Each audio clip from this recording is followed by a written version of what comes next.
bagi tahu satu rahsia besar. Nabi kata cara nak padam dosa ialah bersedekah. Selalu saya bagi tahu diri saya dan kita semua, sedekah hari-hari walaupun sikit, walaupun RM1. Yang mampu RM1, sedekah RM1 tiap-tiap hari. Niat dalam hati nak dapat redha Allah waktu sedekah, nak dapat redha Allah, nak tiru sunnah Rasulullah yang banyak sedekah.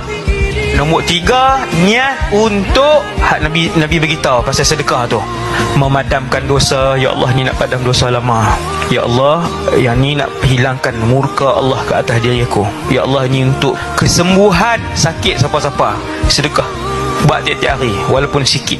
Buat setiap hari. Yang tak mampu RM1, 10 sen. Tipulah kalau orang hari ni kerja sehari setiap hari tak mampu 10 sen. Mana lebih Allah suka? Yang berterusan sepanjang tahun setiap hari RM1, ataupun dia bagi RM1,000 sekali ya? Maka yang lebih Allah suka ada wa muha wa in qalla, amalan yang paling istiqamah, paling berterusan walaupun sedikit.